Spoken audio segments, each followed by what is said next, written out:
Mahadamang, saatnya Anda menyimak berita Bandung bersama saya Priscilia Claudia. Sejumlah berita menarik akan kami sajikan untuk Anda dan berikut 3 berita utama hari ini. Tim SAR gabungan kembali menemukan 3 jenazah korban gempa bumi yang tertimbun longsoran di Blok Cijedil, Kecamatan Cugenang, Kabupaten Cianjur. Ratusan hektar sawah di 2 kecamatan di Kabupaten Pangandaran terendam banjir luapan Sungai Citanduy. Sebuah truk menabrak sepeda motor di Kota Banjar. Pengendara motor bersama anaknya dirawat di rumah sakit.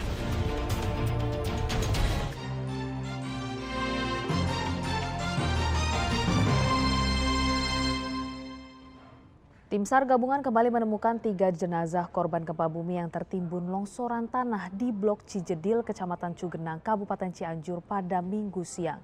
Ketiga jasad tersebut dibawa ke RSUD Sayang untuk diidentifikasi. 3 jenazah korban longsor akibat gempa bumi dengan magnitudo 5,6 di Kabupaten Cianjur Senin pekan lalu kembali ditemukan. Ketiganya ditemukan tim SAR gabungan dari tim Beta di Blok Cijedil, Kecamatan Cugenang, Kabupaten Cianjur pada hari Minggu siang. Sebelumnya personel tim Beta menyisir titik-titik yang diduga ada korban yang tertimbun hingga akhirnya menemukan 3 jenazah tersebut. Ketiganya kemudian dibawa ke Rumah Sakit Umum Daerah Sayang Cianjur untuk diidentifikasi. Apabila hari ini sama sekali tidak ditemukan korban di worksite ini, maka hasil pencarian hari ini akan kita sampaikan kepada SMC. Tentunya nanti semua akan diolah SMC dan akan diambil keputusan oleh SMC. Jadi untuk pagi sampai saat ini belum ditemukan korban? Untuk sampai saat ini di worksite warung Sate Sinta kita belum menemukan korban. Kalau di worksite lain?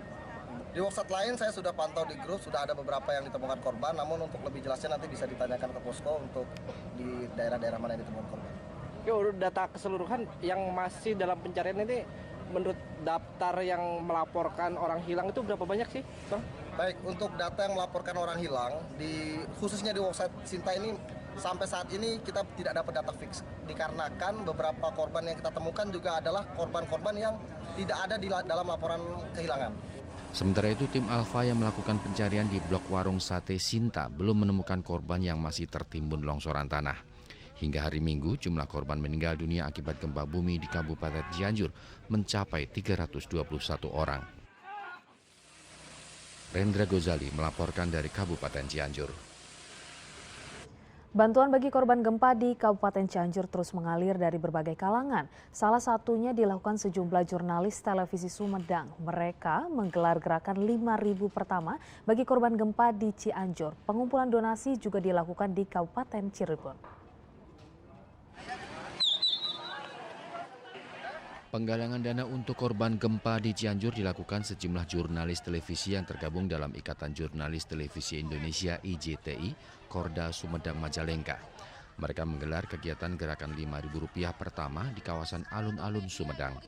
Puluhan warga yang tengah beraktivitas di alun-alun Sumedang antusias memberikan donasi mulai dari uang Rp5.000. Tak mau ketinggalan, robot transformer Bamlibi pun turut menyisihkan rezekinya bagi para korban gempa di Cianjur. Bagus, rame gitu. Mungkin ada doanya buat Cianjur pesan-pesannya. Ya semoga yang gempa diberi kesabaran, ketabahan, semoga cepat berlalu lah. Harapannya buat Cianjur Ikatan Jurnalis Televisi Indonesia untuk korban bencana alam di Kabupaten Cianjur. Iya, semua insya Allah bantuin doa dari sini. Ya, rasa peduli sama Cianjur, semoga Cianjur lekas sembuh. Kalau Kang sendiri aktivitas di alun-alun ini tuh apa sih? Menghibur anak-anak ya. Kita hari kedua ya IJTI Suma beserta rekan-rekan IJTI berusaha untuk membantu atau meringankan saudara kita yang berada di Cianjur. Nah dengan 5.000 pertama mudah-mudahan masyarakat Sumedang peduli dengan saudara-saudara kita yang kena bencana di Kabupaten Cianjur. Hari ini kita berada di alun-alun nih. Kegiatan ini tidak hanya hari ini saja, ya mudah-mudahan besok lusa kita akan terus mencari dana buat mengumpulkan sedikit rezeki buat saudara kita. Di Kabupaten Cirebon, para musisi tarling dan balada juga turut menggalang donasi bersama polisi. Mereka menarik perhatian warga di Jalan Dewi Sartika, Kecamatan Sumber, tepatnya di depan kantor Polresta Cirebon. Aksi tersebut membuat para pengguna jalan berhenti dan memberikan donasi ke dalam kardus. Aksi joget bersama Dian Sastra untuk menarik dana buat ke bencana di Cianjur. Sengaja supaya masyarakat itu peduli ya terhadap kita yang untuk menyumbang. Ini spontanitas atau gimana Pak? Langsung spontanitas saya panggil. Itu joget apa Pak? Joget beboho, joget kucing mabok. Ya. Memang hobinya Pak itu? Ya, memang hobi saya. Hari ini kita ngamen dalam acara Peduli Cianjur bareng Polresta Cirebon, bareng Mas Cepi, saya pribadi bisa rekan-rekan semuanya, IJTI juga dalam acara penggalangan dana untuk korban bencana di Cianjur. Tujuannya sendiri apa? Untuk meringankan beban sedikitnya apa yang kita bisa beri ke sana agar bisa meringankan beban mereka. Semua itu dilakukan untuk meringankan beban para korban gempa di Kabupaten Cianjur. Agun Gunawan dan Maruli Habibi melaporkan dari Kabupaten Sumedang dan Kabupaten Cirebon. Masih tentang bencana alam, akibat diguyur hujan tebing setinggi 30 meter longsor. Material longsoran berupa tanah dan batu menutupi salah satu akses jalan menuju kawasan wisata Lembang, Kabupaten Bandung Barat pada hari Minggu siang. Material tanah dan bebatuan longsor dari tebing setinggi 30 meter di Jalan Maribaya Cibodas, Kecamatan Lembang, Kabupaten Bandung Barat. Tanah dan material batu yang cukup besar itu langsung menutupi salah satu jalan kabupaten yang menjadi akses utama jalur wisata menuju arah Cibodas maupun Lembang. Beruntung saat kejadian tak ada pengendara yang sedang melintas. Kondisi jalan pun juga sedang sepi. Longsornya tebing dipicu oleh kondisi tanah yang labil setelah berjam-jam sejak malam hingga pagi hari diguyur hujan. Warga setempat sempat melaporkan adanya retakan tanah tebing yang berpotensi longsor pada pagi hari. Saat petugas mengecek ke lokasi, barulah longsor terjadi. Meski tak ada korban jiwa, namun akses jalan dari arah Lembang menuju Cibodas terputus karena tak bisa dilalui berbagai jenis kendaraan. Warga hanya bisa berjalan kaki dengan mengikuti petunjuk petugas di lokasi karena di tempat ini rawan terjadi longsor susulan. Ini jalan penghubung antar desa ya Pak? Gimana Pak? Ya, antar desa, tapi ini kan di situ ada 2 desa dan di sini ada tempat wisata ya cukup benar-benar terhambat juga gitu kan. Nah, sedangkan jalan alternatif yang menyambungkan dari Cibodas ke Bangunharja itu sangat kecil sekali itu kan. Sangat kecil sekali itu, tapi ada alternatif meskipun itu kecil tetap bisa dilalui oleh warga masyarakat. Pak, untuk penanganan koordinasi dengan kepolisian gimana Pak? Ya, alhamdulillah kami dari Polsek Lembang dengan personilnya dari TNI juga dan personilnya dari BPBD juga sudah ada di sini. Ini lagi koordinasi dengan alat berat, perlu roder kayaknya dan perlu ini mobil pemadam kebakaran sebab meskipun ini kecil sebetulnya longsornya, cuman ini di atas mengkhawatirkan takut ketika lewat kendaraan atau pengguna jalan turun sehingga terjadi hal-hal yang tidak diinginkan.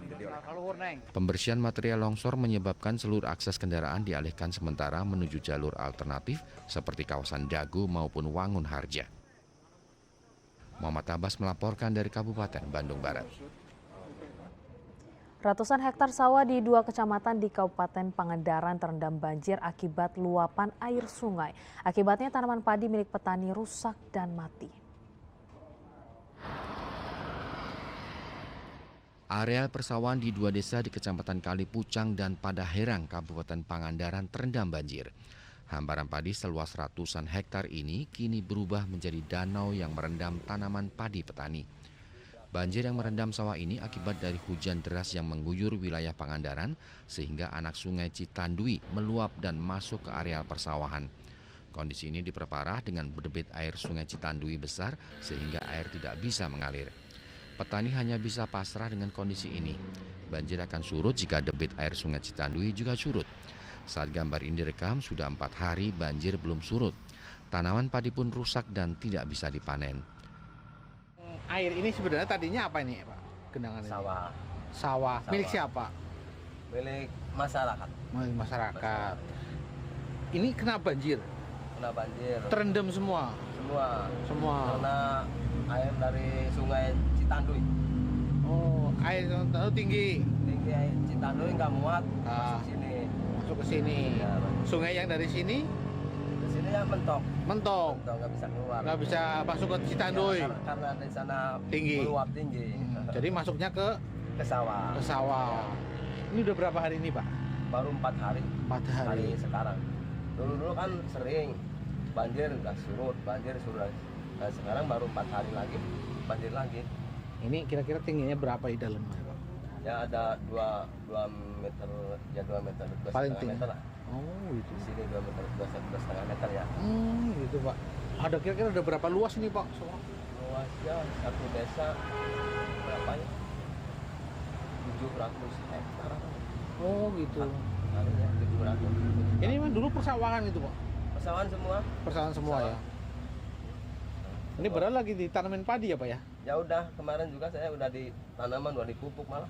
Punya Bapak? Ya, Bapak. Ketinggian banjir mencapai 2 meter. Tak hanya sawah, gubuk milik petani pun juga hanya terlihat bagian atapnya saja. Eko Setiabudi melaporkan dari Kabupaten Pangandaran.